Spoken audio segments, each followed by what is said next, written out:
You know what it is that connects me to boxers? It's the fighting spirit in a warrior. Yes. And not having them available to me felt like losing a family member or somebody you couldn't get at that you loved. Yeah. And I was like, but I'm surrounded by people I love. Yeah. And I recognize in those people exists that same spirit. Yeah. In you, I see that same quality. Well, give thanks. That's why you're sitting across from a boxing journalist. Yeah. But really, this is a place for a warrior's manifesto. I love that, man. I mean, I think that's a powerful revelation you had. And I'm glad you brought up the fighting spirit thing because my first hero was a boxer. Muhammad Ali was my first hero. Like, man, I want to be like him.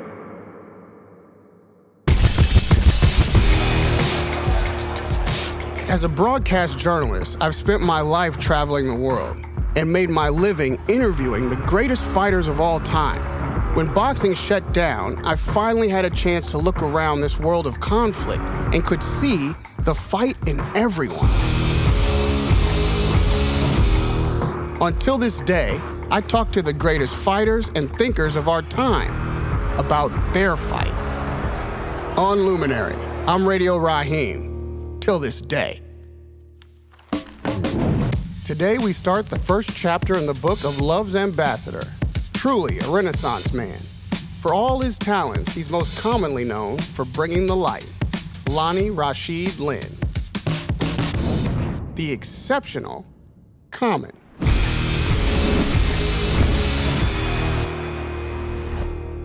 Chapter 1, Just Enough Rope. But what was it about Muhammad Ali that made him the one that you wanted to be like? I mean, you're not a fighter, not an athlete. Right.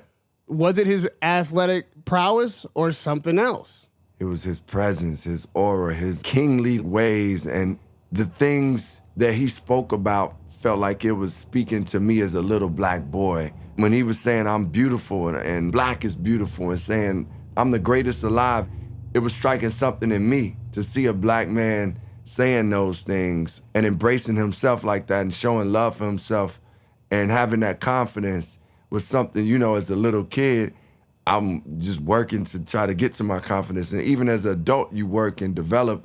Even though I couldn't articulate this as a kid, I could feel that he was for uplifting the people. What's the environment you grew up in? Everybody considers, you know, a black kid that had to grow up in poverty. Oh, he's a rapper. He must have sold drugs and had a tough life. One single parent household, all these stereotypes. But as we both know, that is often not the case. Right. What was the environment in which you were raised as a young man?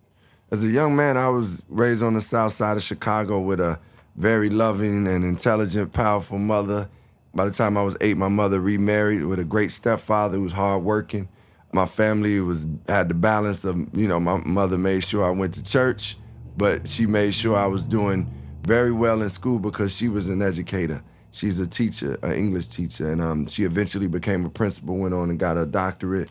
You know, I was raised with black love, with culture and like a sense of self, a sense of family, a sense of God. The South Side also did have gang culture and the drugs that were pushed into the neighborhoods. Within my home structure, I had enough foundation and value and love pouring into me that I wasn't drawn to that lifestyle so much. Dealing with the atmosphere and the mindset of some of your peers in those mean streets, contrasted with what you're learning at home, which is very different from what they're learning at home. How are you coping in the streets? No, I didn't have a difficult time because I still was one with them. I didn't look at myself as different. 2 of my closest friends had lost their mothers at an early age, and their fathers was dealing with drugs. So I saw my close friends dealing with things, so I never felt like really I got to figure out how to fit in.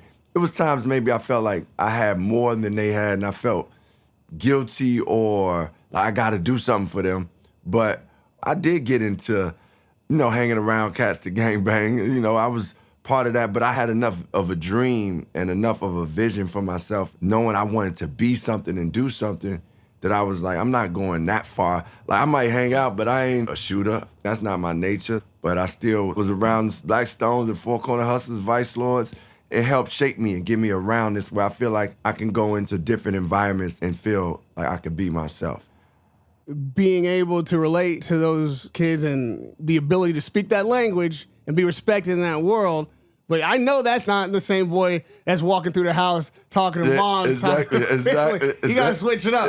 I definitely had to switch it up. Exactly. How does that balance play in the home? Was your mother aware of what you were doing in the street? Nah, what's so funny, Radio, was, man, I came out with a book. It's entitled One Day It All Makes Sense. And it was like, autobiography. When my mother read it, she was, what? You was doing all this? I was like, as you know, I know you got a lot of love and great relationship with your mom that, man, you don't want to do anything to get your mother upset. I was very afraid of getting in trouble and my mother finding out. I'm glad you bring that up because that was probably one of the things in the back of my mind that also let me know I'm not going to go and get into too much trouble.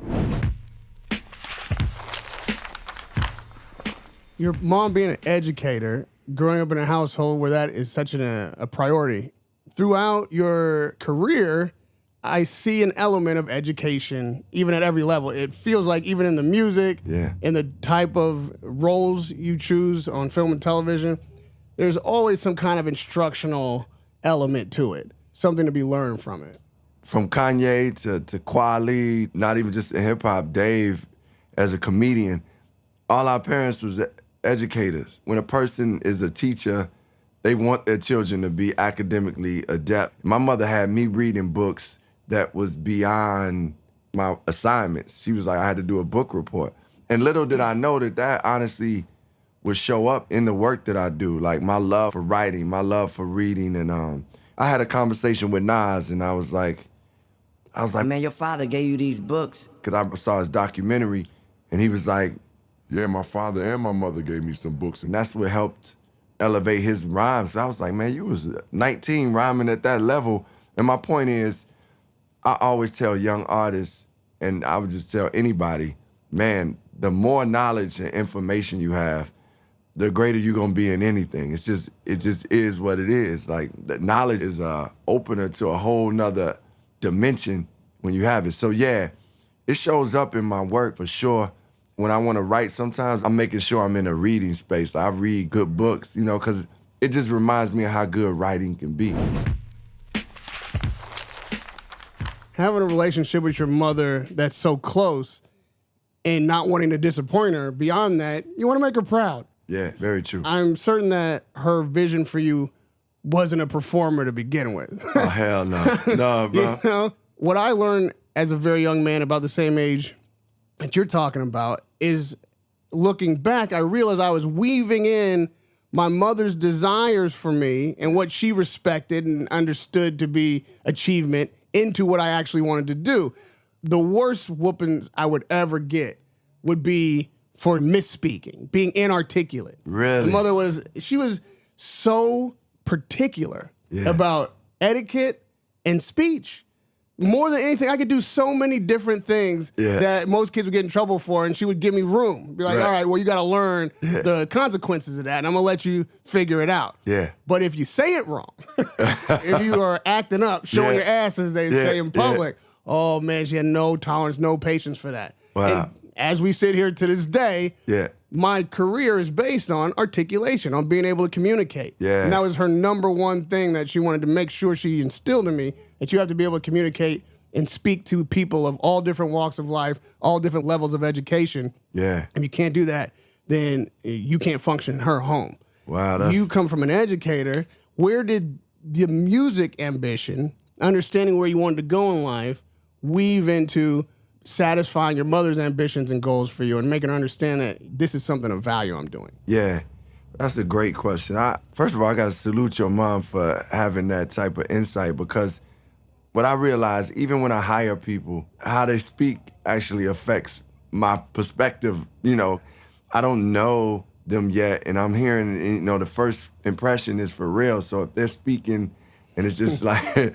and it just don't seem like it could translate to different walks of life, I'm like, it's automatically a deficit to a certain degree. And it's something that I feel like within our communities, that don't mean you take away the hood. If you got the hood in you, that's a beautiful thing to be black in the hood or whatever hood, Latino in the hood. And be bilingual. Right? Bilingual. When you hear somebody on the podcast, you hear somebody you don't always want to hear, just slang, That's right. And it might not reach all the people that it could reach. So that's the powerful thing that your mom taught you. But as far as me weaving in my mom's wishes, a lot of it for sure was, as you said, making my mother proud, living up to some of the vision she had for me.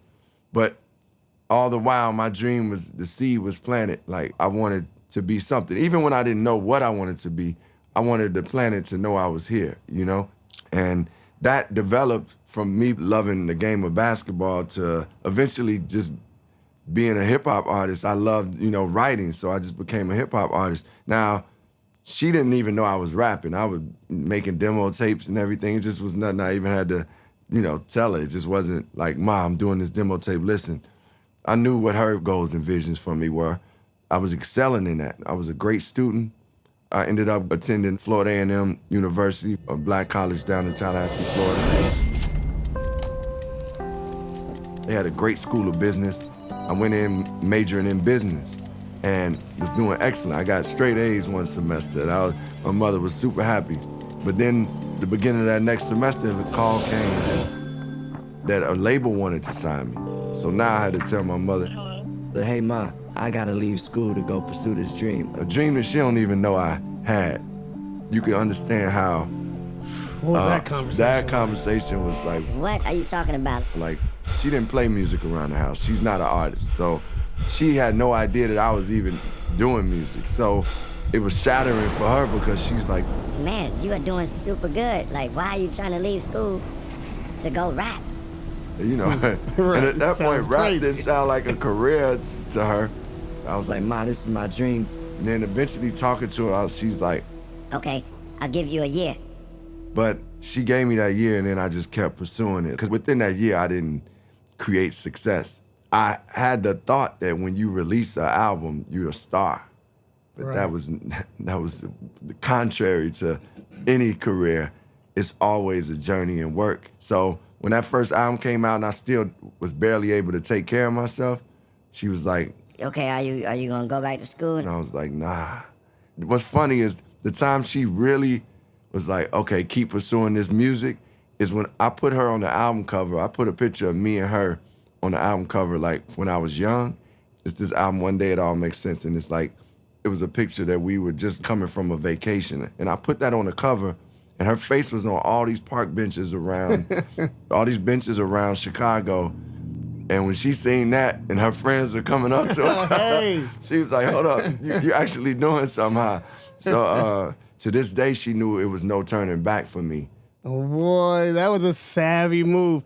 Getting your parents, especially your mom's friends, to be like, girl, Yeah. I seen your boy. That goes a long way. It makes Yeah. the conversation a lot shorter that you got to have. Yes. She believes them. She don't believe you. Yeah, exactly. That's what it is. More importantly, even than the conversation you have with your mother, it's the one you got to have with yourself. Yeah. You're putting a lot on the line. There's got to be some trepidation, some fear going into removing a safety net that you work so hard with straight A's to accomplish and going out to something that is not promised for a single second. I had no doubt that this was going to be successful. I was going to be rich. That's my thoughts. All I saw was the heavens open, and I'm doing what I love. It was more about that than anything. My first desires was to just be a dope MC. I wanted KRS to know who I was. I wanted De La Soul to know who I was. Like, that was my friends to be like, man, Rosh, you cold. So when that first album came out, once it was released, that's when the trepidation started to hit because it was not successful. And it wasn't like I was like, oh, I can really take care of myself all the way. I still was struggling to pay the rent. And then I worked very hard. I was really working at the craft, freestyling with these dudes and like training. Like, we talking about fight. This was a period where I was like really growing into knowing myself more and being more vulnerable and open to who I was and not being shaped by my homies and what Chicago had given me, which was a blessing, but I started discovering my own path. My second album was actually a success as far as getting known. I had a song called I Used to Love Her. They made a movie, Brown Sugar, based off of it, and it just became something that was a staple in hip-hop. And that album started getting me known. But then more trials and tribulations came. A group had the name Common Sense. They sued me for my name. I couldn't use the name. The label was like, you're not making songs that's commercial. Yeah, you getting out here, but you're not making songs that's really hitting the radio, and look at your peers, they're doing it. What are you doing? That's when the real war of like, am I gonna be able to make a career out of this and really make a living and do this for the rest of my life? Or what am I gonna do? The love for music and the love for wanting to take care of my family and belief in the dream of what my purpose is drove me to not leaving the music and figuring out something else. And it was a fear of failure. Man, I don't want to work a day job. And you definitely had your own voice fairly early. Even if it wasn't commercially successful, you continue to pursue it. You didn't change like, oh, this isn't commercial enough, well, let me sound different. Once you drop an album, was it difficult to define yourself in a community where everybody wants to define you and tell you what's black, what hip-hop is, whether or not it's hard? How do you determine who Common Sense is? I always felt like mastering myself would be the way that I would be most successful, be happiest, and be most effective. Mastering myself. Some of that just came about from reading Message to the Black Man, The Destruction of Black Civilization, or Malcolm X's autobiography, listening to John Coltrane. It's about you being you and finding who you are, knowing that you have that power. My spirituality, though I didn't know that that's what it was at the time, helped provide such a strong core foundation for me that a lot of the criticism didn't affect me in a way where it was detouring me from my path. At the time, I wanted 5 mics in the source. I wanted them to say this is a classic album and see write-ups and those things. But I felt like I wasn't seeking out, okay, well, let me try to be like Biggie to do that, or let me try to be like Nas to do that. I use those guys as influences because they some of the greatest MCs. It wasn't about, let me strive to be like them because I need to sell records. My homies, they talk a lot of shit, man. They talk a lot, they talk. So my skin was thick. Once I was able to be myself around that group, they forced you to be yourself. Otherwise, they're just going to clown you till you do what they told you. Exactly.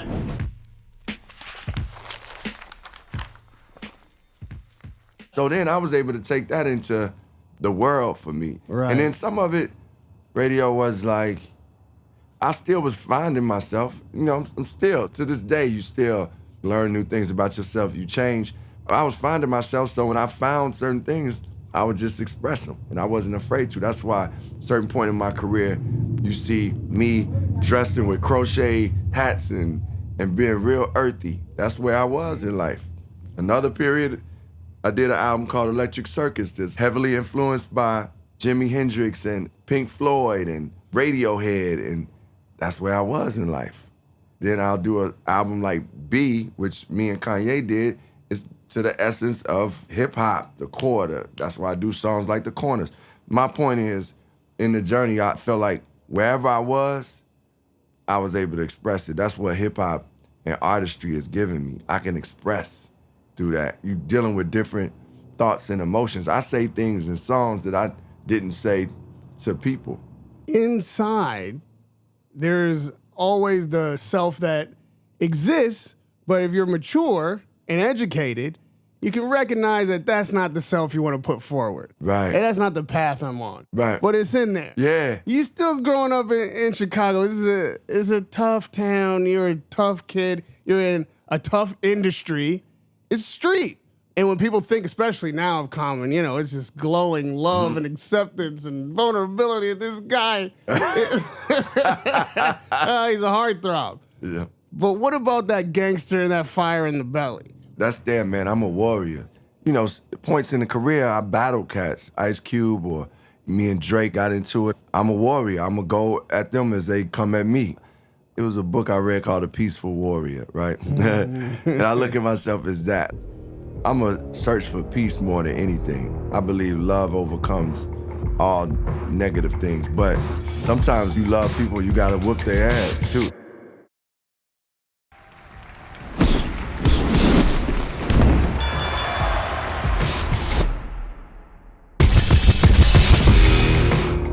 No matter how high a mountain you choose to climb, you won't be the only one at the top.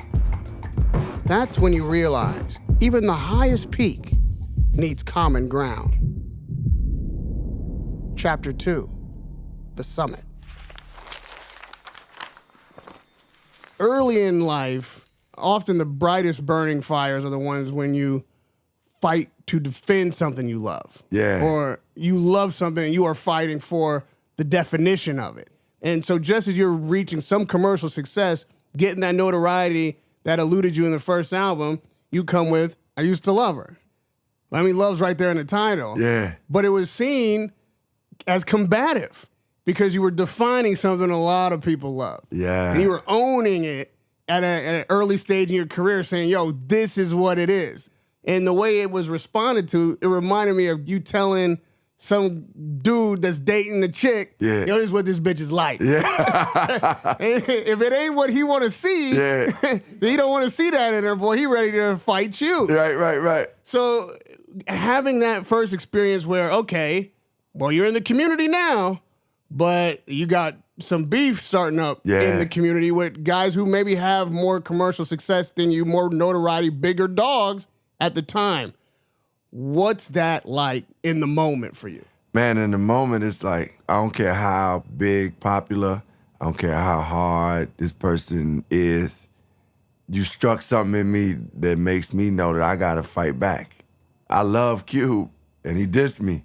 And now he's continuing to diss me, so I'm coming back with force. So you know that I mean this. When I knew I was going up against a giant, I had the David in me that was like, I'm going to defeat this giant in any way I need to.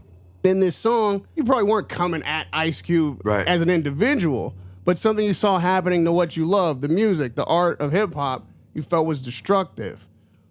At that stage in your career where you're making a decision like, yo, this gangster rap shit is not what we need to be doing, and I'm gonna shine a light on that to try to bend this thing in the other direction. Let me be clear.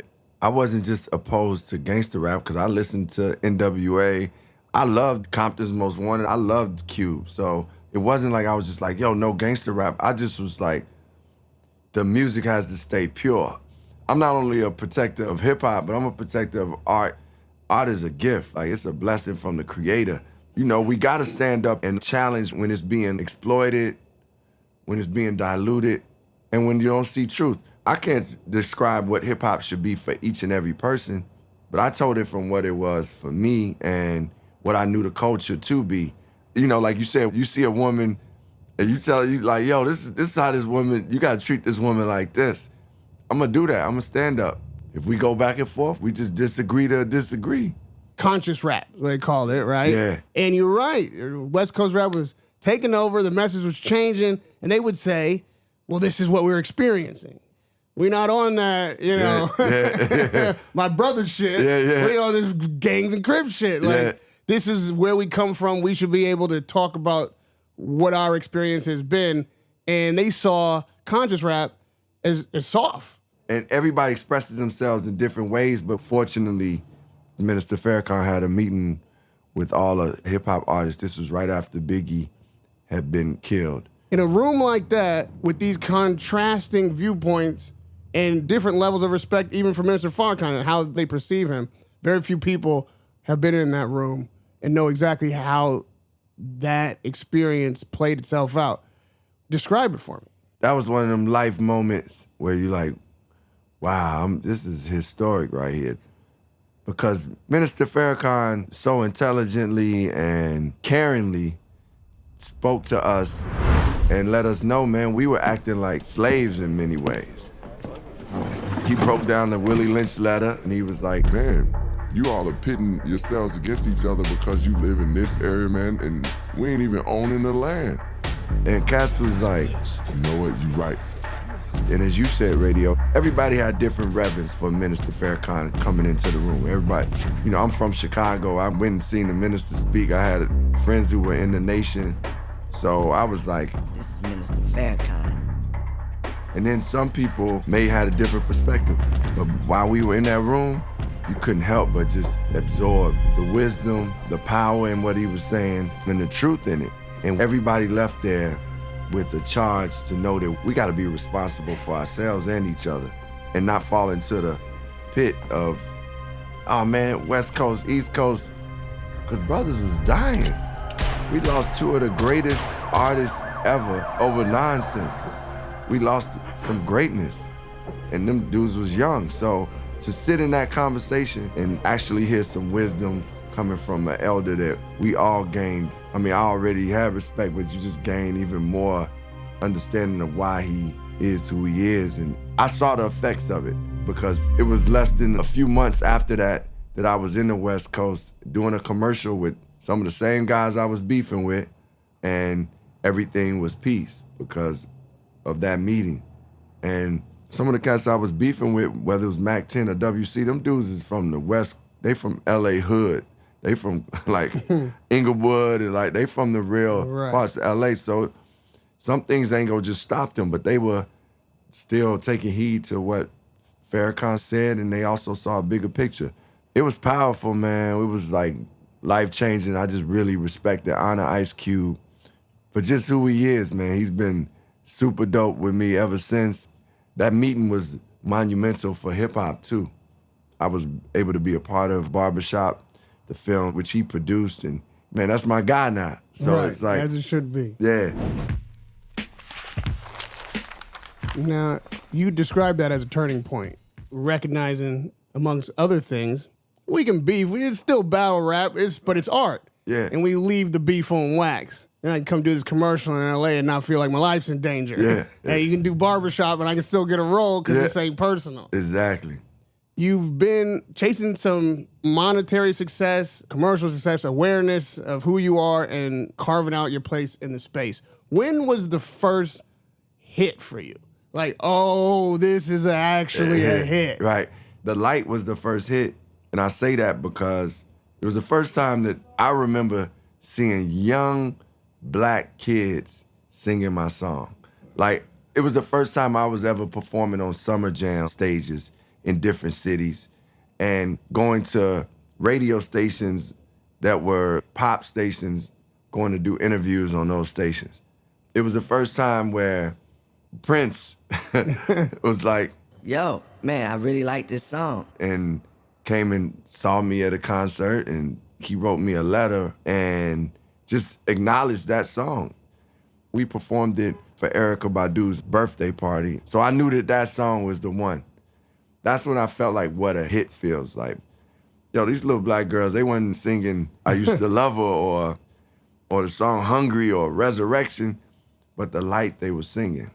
What kind of emotions, struggle, elation, how is this changing your life from the inside first?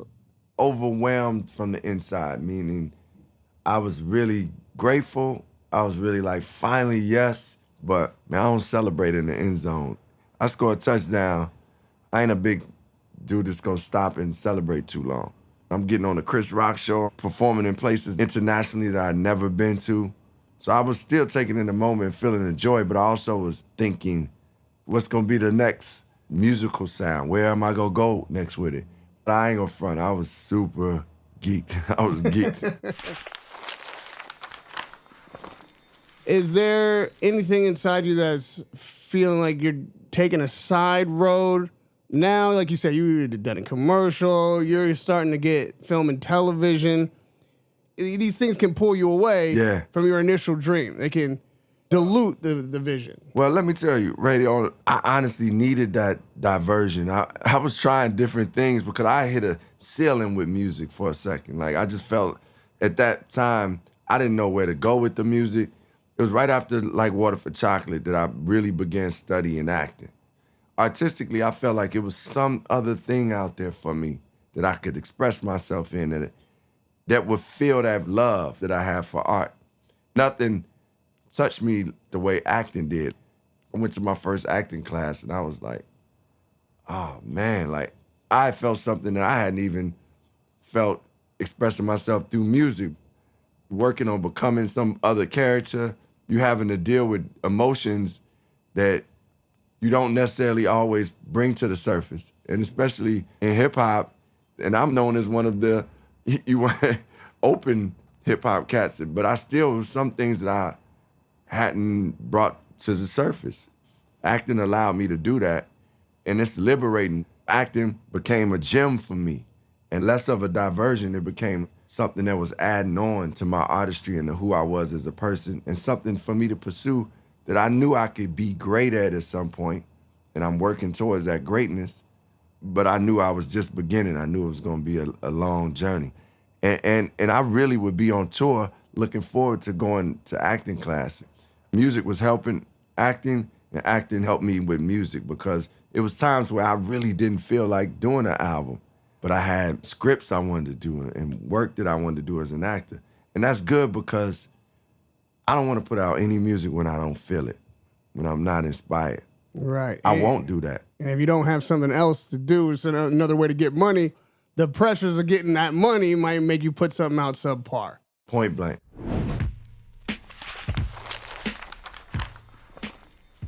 We know the people we know, but ratio-wise, the amount of people that actually bubble to the surface and become a part of our awareness, so scarce. In contrast, how many people have talent, how many people go after it, and how many people didn't get the opportunity, didn't take advantage of the opportunity when they got it. It's amazing to me how critical we can be of our own community, of our own people, how they have success. Like, not only you gotta win, but you gotta win like this. Like this. And you gotta be this way when you do it. Yeah. And at that point in your career, like you say, Water for Chocolate, very successful album. It was bumping and chicks dig it. You play for the chick you dig. And you're being criticized as, well, what happened to Common? Yeah. Common used to be hard, and now he's this nigga just playing the piano in movies and fur caps. Yeah. How did you deal with that? How much did it hurt you? The first time my album really got like no love was Electric Circus during that time period. Man, it affected me. It made me be like, what? Oh, man, because I thought I was doing something super innovative. It was definitely like the first time, not only did the people say something, but the critics were like, nah, what happened to Common? I was in a dark place. Erica and I just broke up. It was a tough time for me, trying to figure out where to go next, what to do. Like, who am I right now? That was rock bottom for me. At the time, it was like, you walking with a girl and everybody like, man, that girl looked terrible. You know, you kind of like, oh, but like, oh man, she looked good to me, but and you start thinking she'll look that good. Yeah, exactly. So, but now I've seen reviews that have come out and they've talked about Electric Circus 15 years later and declared it like something as a special album and classic. To this day, Amir texts me, yo, look at this, I told you. He felt bad because he was the executive producer on the album and felt like when he heard me say certain things about it, he thought I was dissing the album, but I really more was talking about the reaction to it more than anything. You gotta hit rock bottom sometimes, man. You got to. And I actually feel like that rock bottom is one of the reasons that I've been able to have a career.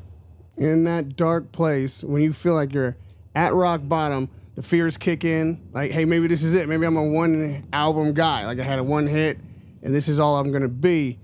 But you have resources, and you do have fame.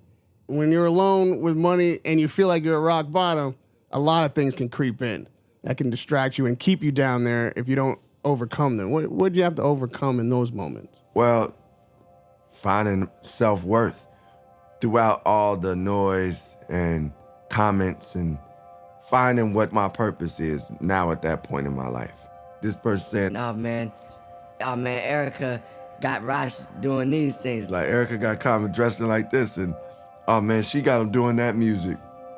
And even just getting over that relationship was the personal battles that I had to deal with. But actually, I got one of the greatest lessons out of that time was to never dim my light for anybody. Kanye had always wanted to do some beats for me because we from Chicago early on. So at this point, I'm down, I'm like trying to figure things out. And Ye is like, Yo, I got some beats. We connect. I felt like that album, B, which Kanye and I started working on, it just felt like a new beginning. It was another birth. So I took all that criticism and took time to find out where I was and who I am without letting the noise determine who I'm gonna be. B was at the essence of where I started, hip hop, street shit too, with clever rhymes, talking about Chicago, talking about the culture, talking about soulful things. It was where I started, and that was just a new beginning. I have to go and just be what I am right now, and I found that truth in me. Did it feel like the success of that album pulled you completely out of that place? Did it feel like you had eclipsed that moment, or just one step out of it?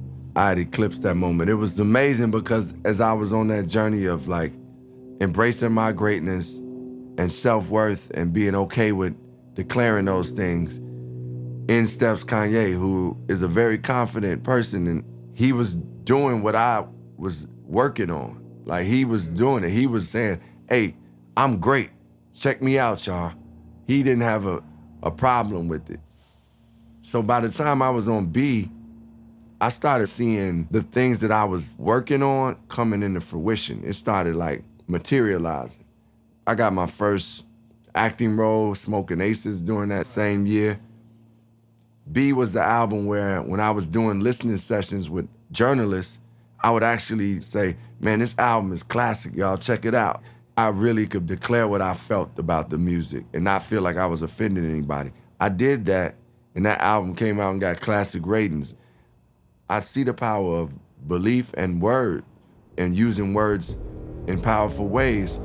I was definitely out of the dark place because I was letting my light shine, like not dimming my light and embracing the greatness.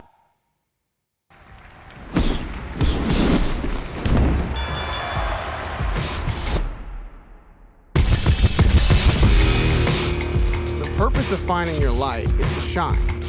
The danger of finding it is the ability to walk your path alone. But if you shine bright enough, you become a guiding light. Chapter 3, Black Magic. The relationships that you have with people have become storied, male and female, romantic and professional.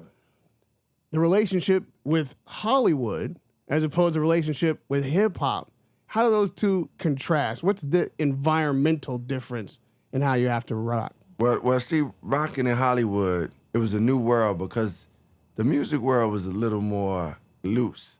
Studio time is at 3 p.m. People start rolling in at 4:30. Man, in the movie game, your call time is 6 a.m. You need to be there 6 a.m. They are there to pick you up at 5:15 to make sure you get there by 6 a.m. And the culture of the business is different. It wasn't a big adjustment for me because I was going into the movie world like, man, whatever I need to do to show that I'm an actor and also show that I will deliver. I was grateful to have some conversations with some producers who told me that some people who had come from the hip-hop world were how much they had disrespected the movie sets. Right. I'm not going to do that. I don't want to set that tone for people coming after me. So I really came into the movie world being more like efficient, handling business in the ways that corporations do, you know, and the way people do in the movie world. And it's funny, I had some movie directors who were aware of my music and were open to seeing me for auditions, and then some who were like, no, he's a musician, I don't want a musician for this part. I'm like, I had to show them that I'm an actor.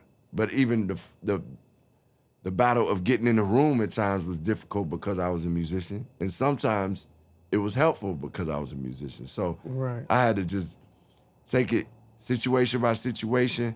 But as far as both worlds, I started actually applying some of the movie world to my music. Like, overall, I show up on time or most of the time to, you know, or definitely, you know, to the studio sessions, I handle business. It's not like just sitting around just watching the games and smoking and kicking it. I go in there and take care of business. You don't show up on a movie set as Common. You're not doing cameos. It's like, oh, well, here's Common in a movie. Common is playing a cowboy. Common, you know what I mean? Yeah. There's a lot of entertainers that come from other fields do. You know, the stereotypes that come with being a musician and people seeing you in one light already. I've established myself as a conscious artist, as a guy that speaks to social change. But I'm like, man, I'm an actor. And you just spoke on how people see you because of the type of music you put forward, the kind of things you're involved in.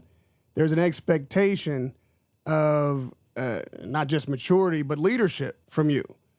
They see Common as a beacon of a certain type of mindset.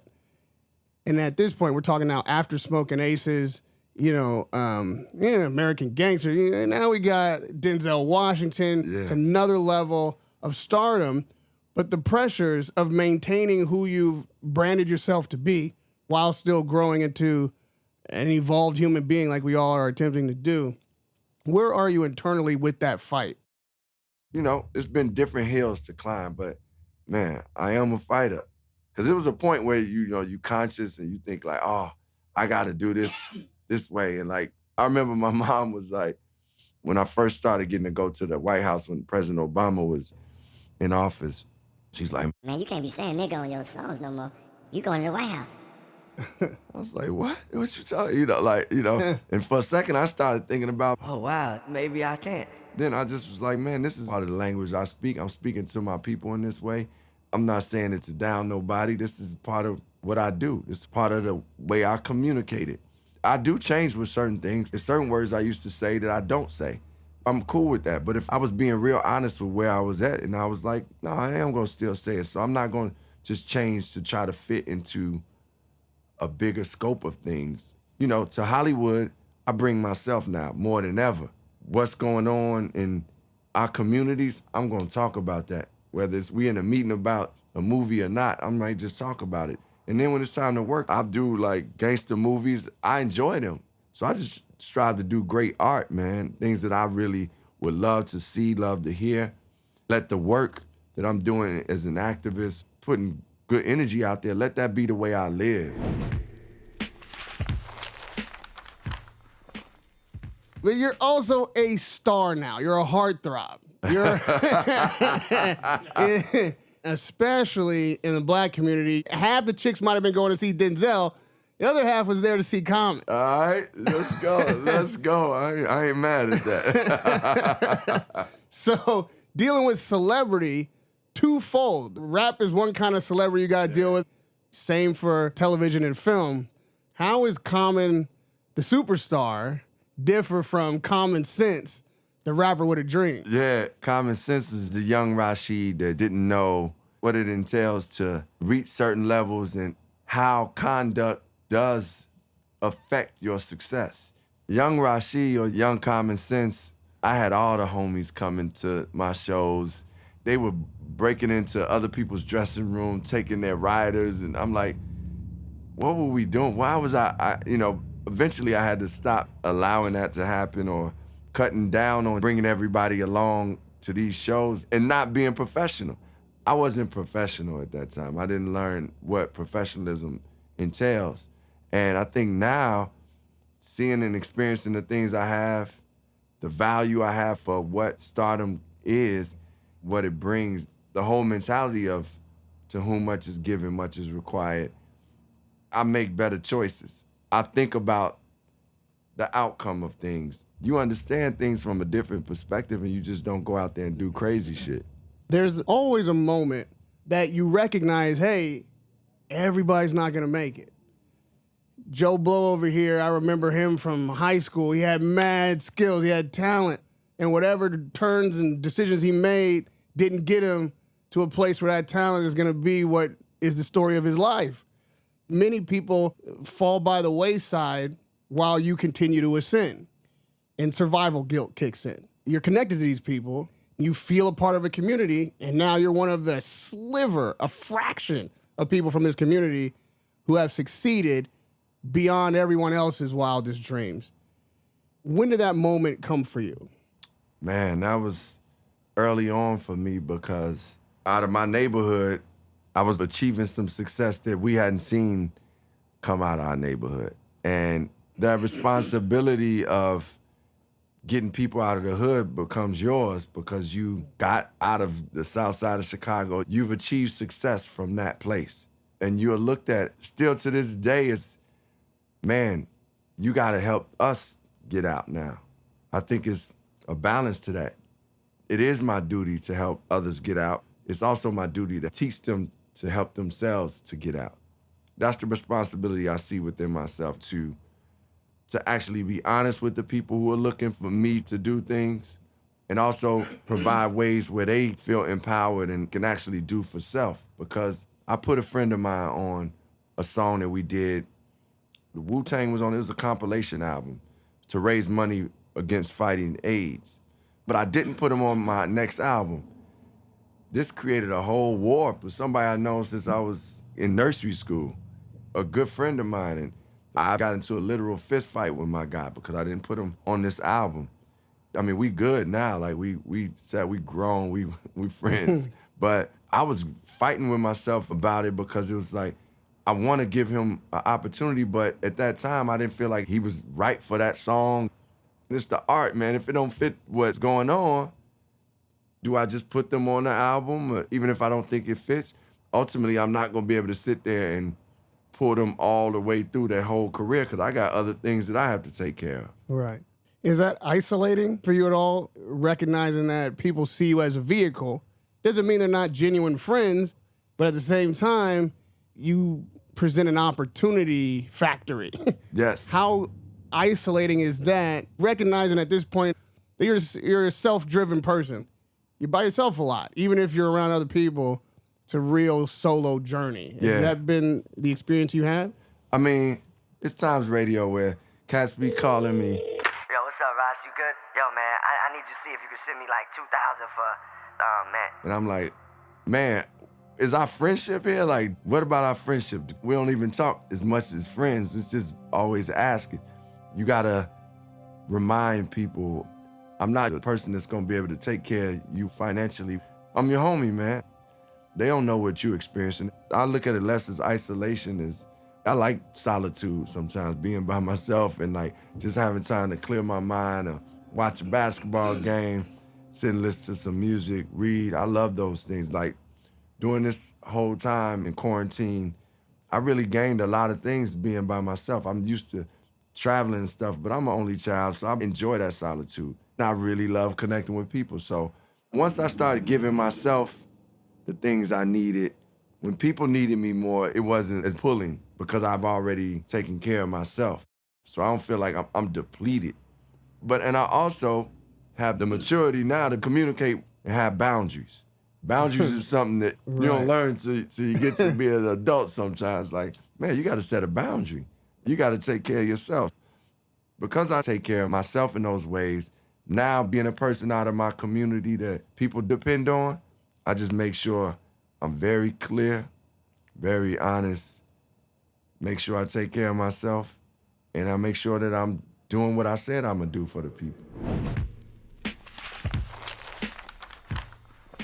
And that is a relationship with the homies.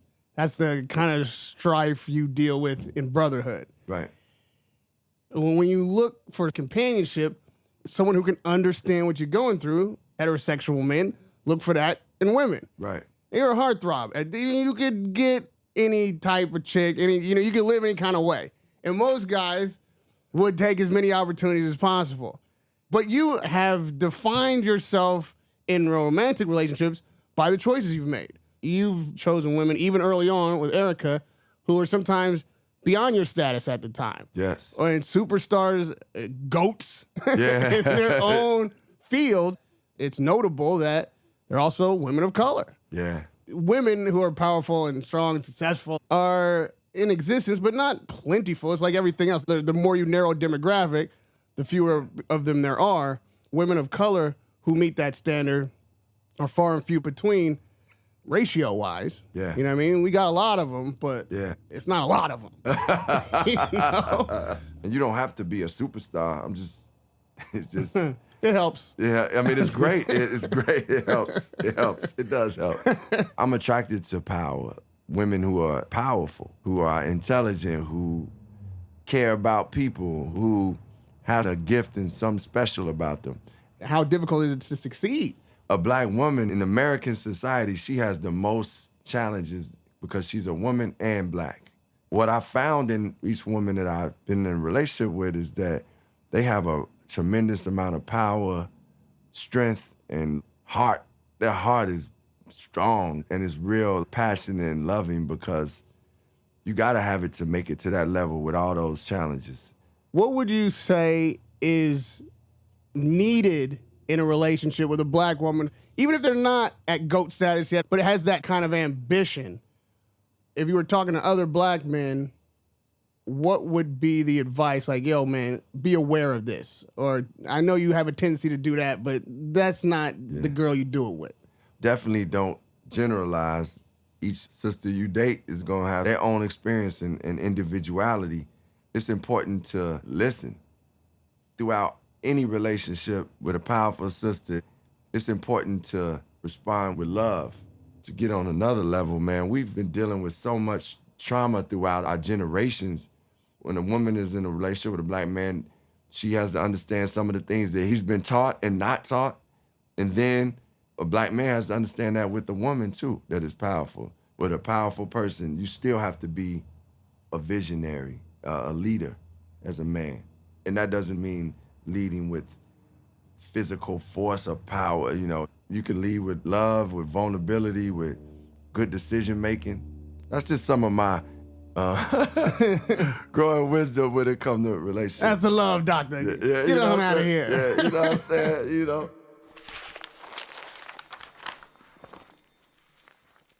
Now, you talked about coming to fisticuffs with your homeboy about not giving him a verse. Yeah. Was that the last fist fight you were in? And this gonna sound like I think I was a hero or something, but the last time I swung on somebody was I was in Calgary, Canada. I was filming a TV show, and this guy disrespected one of the makeup artists real tough. He was being aggressive. He was dissing her. That's what it was. And I said something to him, he said something to me, and then, man, I was just in that space. I gave him a quick bow. One shot, one hit a quitter? Yeah, I gave him a one-hitter quitter. He had been drinking too, so that might have helped his stumble. That was the last time. I ain't for the physical fight no more. I'm good. I'm chilling. The fight now that you have is with yourself, evolving in the leadership position. You recognize that, right? Yeah, I do recognize that. I'm grateful for that. I got a duty to do right by people who see me in that way. To me, leadership entails serving. I'm for it, man. I feel like, how could I not go and do something good for somebody else so they can see these opportunities, see something that's joyful for them in their life? I want to be that type of leader. I'm for it. I embrace it. What's the fight as you define it as an individual? Yeah. For me now, the fight becomes, I fight for our people. I fight for freedom. I fight for justice. When I get on the mic, I use the words powerfully. I know how powerful words are, so I like using words that are uplifting or give a charge to people. And my fight and challenges come in doing things that I've never done before. Changing the world begins with self. I'm for the revolution. The revolution starts right there with you. George Floyd sparked an awakening in the streets, a reaction to many, many, many years of injustice and pain. It exploded. But what do we do with this energy? Reclaim our power, reclaim our greatness, reclaim our rights, reclaim our love for self, reclaim our authority. And that fight entails going into our neighborhoods and making sure that we have real strategy and plans and thoughts on how to do things, sharing that information and organizing to do those things. It's also a fight to reclaiming our humanity, the way we speak, the way we express ourselves artistically, what we've done in this country. If we really celebrate those things, we know who we are. We carry that into how we act towards ourselves and towards each other.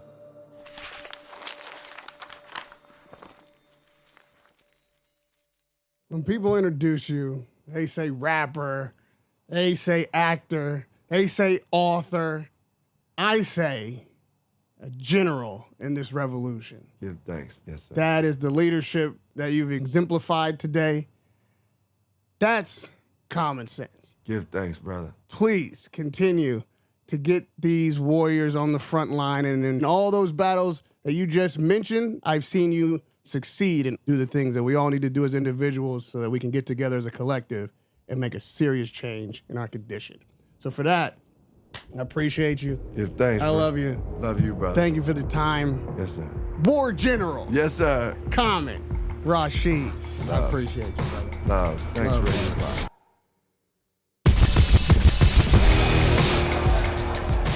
Ronnie Rashid Lynn, hailing from Chi-Town, Illinois, fighting on the front lines of the revolution, weighing in at 185 pounds, all heart.